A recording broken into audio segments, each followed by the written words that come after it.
इस समय की ताजा खबर यह है कि प्रधानमंत्री नरेंद्र मोदी ने अब से थोड़ी देर पहले बीजेपी के मुख्यालय में अपनी पार्टी के कार्यकर्ताओं को संबोधित किया है। उन्होंने ये भाषण ऐसे दिन दिया है जिस दिन से देश का माहौल अब हमेशा के लिए बदल गया है और राजनीति के एक नए युग की शुरुआत आज से हो रही है। प्रधानमंत्री नरेंद्र मोदी शायद दुनिया के अकेले ऐसे नेता हैं जिनकी कोरोना वायरस के इस दौर में लोकप्रियता घटने की बजाय बढ़ रही है, वरना दुनिया भर में हर देश में वहां के प्रधानमंत्री या राष्ट्रपति की इसे लेकर आलोचना ही हो रही है। दुनिया भर में नेताओं की आलोचना हो रही है कि उन्होंने कोरोना वायरस को ठीक से डील नहीं किया। कोरोना वायरस के खिलाफ असफल रहने की वजह से अमेरिका में राष्ट्रपति डोनाल्ड ट्रंप की कुर्सी तक चली गई और बिहार चुनाव के नतीजों ने यह साफ किया है कि कोरोना के मुद्दे पर देश के लोगों को प्रधानमंत्री मोदी की सरकार का कामकाज पसंद आया है और कोरोना वायरस को लेकर देश के लोगों में प्रधानमंत्री मोदी को लेकर कोई नाराजगी नहीं है, बल्कि उन्हें लोकप्रियता ही मिली है। बिहार चुनाव के बाद अब देश में एक अलग तरह का माहौल आज से बन गया है।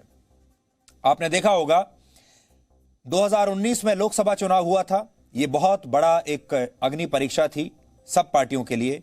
प्रधानमंत्री मोदी के लिए सबसे बड़ी अग्नि परीक्षा थी और लोगों ने पहले से भी ज्यादा सीटें देकर उन्हें दोबारा प्रधानमंत्री बनाया। लेकिन एक साल के अंदर ही देश के विपक्ष ने एक ऐसा नकारात्मकता का माहौल पैदा करना शुरू कर दिया कि बहुत सारे लोगों के मन में यह आशंका भर दी गई, जिसमें मीडिया का भी एक हिस्सा शामिल है, कि अब प्रधानमंत्री मोदी की लोकप्रियता वैसी नहीं रही, अब इस सरकार की लोकप्रियता वैसी नहीं रही जैसी पहले थी। एक साल के अंदर ही ये नया इंप्रेशन बनाने की कोशिश की जा रही थी और बिहार का जो नया नतीजा आया है, उपचुनावों के जो कल नतीजे आए हैं, उससे एकदम नया माहौल बन गया और देश ने देख लिया है कि अभी लोग क्या चाहते हैं। नया माहौल यह है कि अब विपक्ष के नेता भी अपने भाषणों में प्रधानमंत्री मोदी की खुलकर आलोचना करने से डर रहे हैं। इन नेताओं को अब यह डर है कि अगर वो मोदी की आलोचना करेंगे तो देश की जनता उनके खिलाफ हो जाएगी और ऐसा माहौल देश के इतिहास में पहली बार देखने को मिल रहा है जब किसी नेता को उसके विरोधी भी अपने भाषणों में उसका विरोध करने से बच रहे हों। यह एक नए राजनीतिक युग की शुरुआत है, इसलिए आज हम इसका विश्लेषण आपके लिए जरूर करेंगे।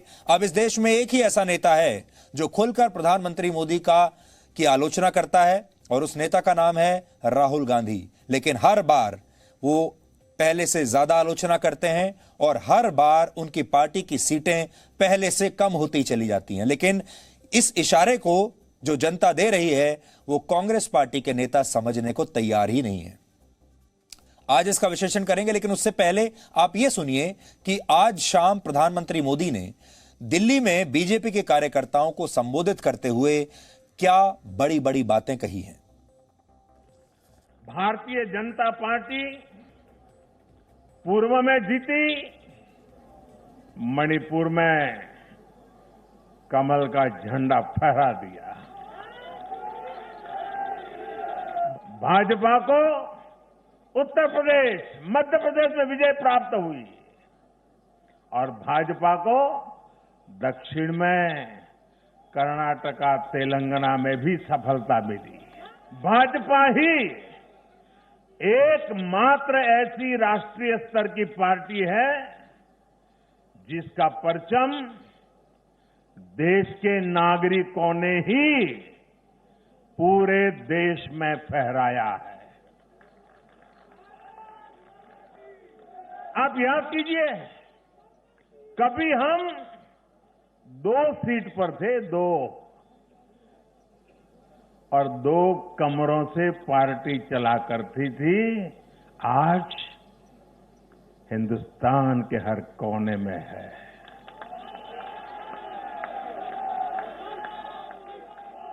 हर किसी के दिल में है। आखिर ऐसा क्यों हुआ? कैसे हुआ?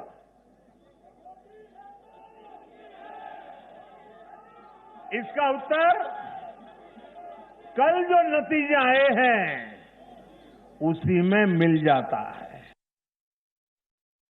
दुर्भाग्य से कश्मीर से कन्याकुमारी तक परिवारवादी पार्टियों, परिवार की पार्टियों,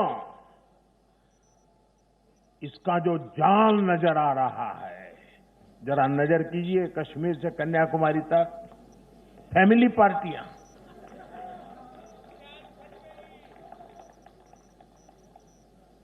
ये पार्टियों का जाल लोकतंत्र के लिए खतरा बनता जा रहा है।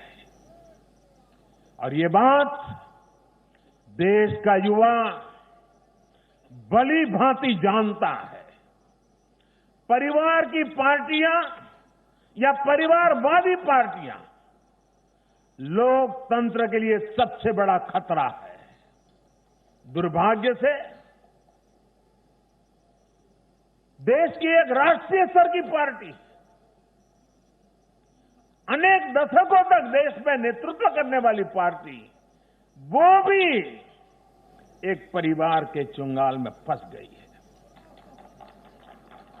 परिवार की पार्टी बन के रह गई है। ऐसे में भारतीय जनता पार्टी का दायित्व और बढ़ जाता है। हमें अपनी पार्टी में भीतर के लोकतंत्र को मजबूत बनाए रखना है। हमें अपनी पार्टी को जीवंत लोकतंत्र का जीता जागता उदाहरण बनाना है। और तभी तो देश का प्रधानमंत्री मंच से कह सकता है, नड्डा जी आगे बढ़ो, हम तुम्हारे साथ। जो लोग लोकतांत्रिक तरीके से हमारा मुकाबला नहीं कर पा रहे हैं, हमें चुनौती नहीं दे पा रहे हैं,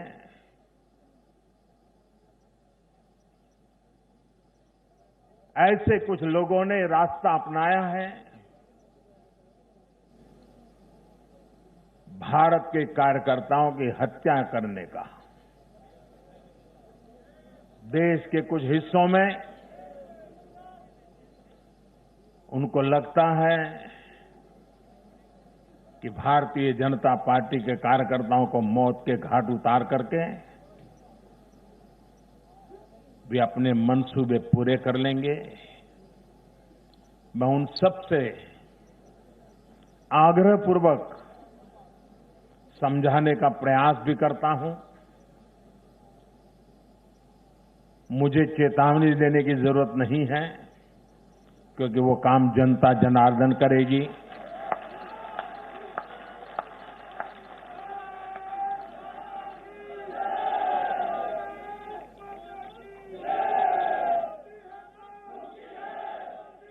चुनाव आते हैं, जाते हैं, जय पराजय होता रहता है। कभी ये बैठेगा, कभी वो बैठेगा, लेकिन ये मौत का खेल लोकतंत्र में कभी नहीं चल सकता। और मौत का खेल खेल करके कोई मत नहीं पा सकता है। ये जरा दीवार पर लिखे हुए शब्द पढ़ लेना।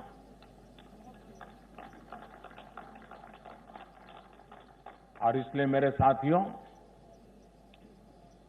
हम लोकतंत्र को समर्पित है। देश ने हम पर जो भरोसा रखा है, उस भरोसे को पूर्ण करने के लिए हम प्रतिबद्ध हैं। तो प्रधानमंत्री मोदी का आज शाम का भाषण, जिसमें उन्होंने दो बातें कही। उन्होंने अपने कार्यकर्ताओं को याद दिलाया कि ये वो पार्टी है जो 2 सीटों से एक जमाने में शुरुआत की थी, जहां से उन्होंने, और पार्टी 2 कमरों के दफ्तर से चलती थी, और आज पूरे देश में ये पार्टी फैल गई है।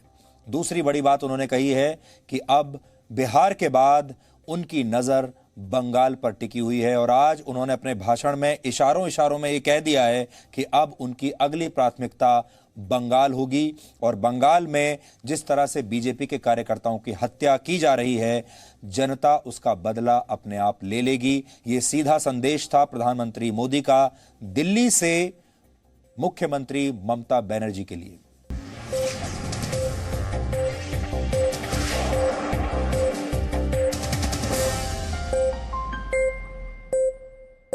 Presenting V News app, available on Google Play and App Store. Download it now.